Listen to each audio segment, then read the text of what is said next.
And joining me now is Julie Harris, the president of the National Federation of Republican Women. Julie, the breaking news of the last hour, President Trump just signing the order to eliminate the Department of Education. Your reaction to the president's move here, and how important is this to the president's agenda?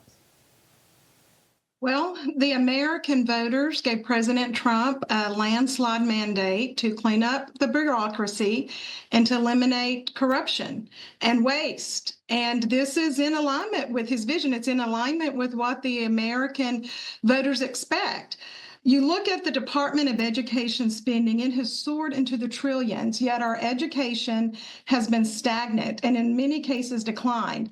Reports are saying that 70% of eighth graders are not reading at a proficient level. 72% struggle with math. We're ranked 28th, I think, out of 37 among developed countries in math. This is not okay. President Trump has said he is not cutting funding for education, but he's freeing it up. He is untangling it from the bureaucracy tangles that it can get bogged down in here in D.C. So I think it's a bold move. I think it's a little shocking, but I think that it's going to be a plan that works, that states are going to be key to this. They're going to have more money flowing their way so it can get to the students, it can get to the schools. I trust this plan, and I believe that we're going to see it be successful in our education.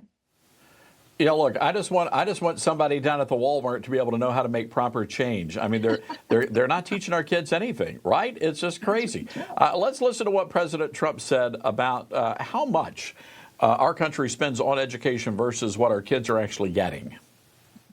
After 45 years, the United States spends more money on education by far than any other country, and spends likewise by far more money per pupil than any country, and it's not even close. But yet we rank near the bottom of the list in terms of success. It's an amazing stat. Those are two stats you don't want. The most money spent per pupil, and you're at the bottom of the list. And that's where we are, like it or not. And we've been there for a long time. So Randy Weingarten, the head of the American Federation of Teachers, posting this on X. She's going bonkers crazy right now. Many of America's global competitors and adversaries are no doubt cheering President Trump's plans to dismantle the Department of Education. They know that countries who out-educate the rest of the world will out-compete us. But isn't that the whole point here? I mean, her unions have literally failed the children of America. That is exactly right. The mission, the purpose of the Department of Education was to bring quality to education, to help our students excel, to help them succeed. And it has failed. It's failed at its mission. It's failed at its purpose. If we continue to do the same thing, we will continue to get the same results.